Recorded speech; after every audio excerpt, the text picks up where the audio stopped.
ازيكم؟ انا هبه ودي قناتي. النهارده هنعمل وراك الفراخ بطريقه سهله ولذيذه وبتتبيله تحفه وهتعجبكم خالص. ولو عجبتكم اعملوا لايك وشير واشتراك في القناه بتاعتي ويلا نبدا.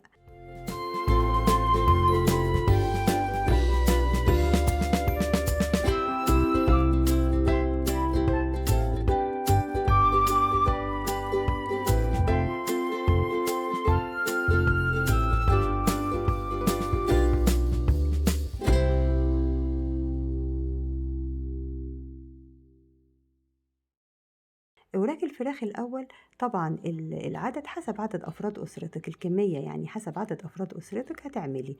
هتقطعي الدبوس لوحده وهتشرحيه بالطريقة دي كده، وبعدين الجزء التاني هتقطعي العظمة اللي بالطول دي هتشيليها خالص، والعظمة التانية هتشرحي اللحمة من جنبها من ناحيتين كده عشان التتبيلة تدخل جواها ويبقى سهل انها تستوي بسهولة. وهتشرحي بقى الحتة كلها كده بس ما توصليش للآخر. هنعمل بقى كمية الأوراق اللي عندنا كلها بالطريقة دي. وبعدين هنحضر التتبيلة: ربع كوباية زيت، ونص كوباية صلصة طماطم، ونص كوباية مية، وشوية توم بقى كتير شوية متقطعين ترانشات، وعصير ليمونة، ومعلقتين صغيرين ملح، معلقة صغيرة بابريكا، معلقة صغيرة فلفل اسود، معلقة صغيرة زعتر، ومعلقة صغيرة توم باودر.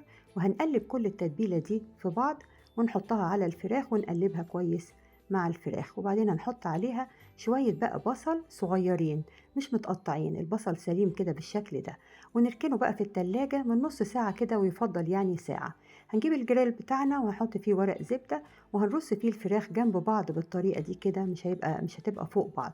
وهنحط عليها باقي التتبيلة اللي اتبقت عندنا والبصل، ونقفل بقى عليها بورق الزبدة كويس كده.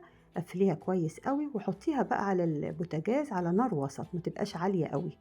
هنحطها بقى على كل جنب ربع ساعة. انا قفلتها اهي وحطيتها على اول ناحية ربع ساعة، وبعدين قلبت الجريل الناحية التانية وسبتها ربع ساعة كمان وفتحت، لقيتها بقى بالشكل ده ومستوية خالص وبألف هنا.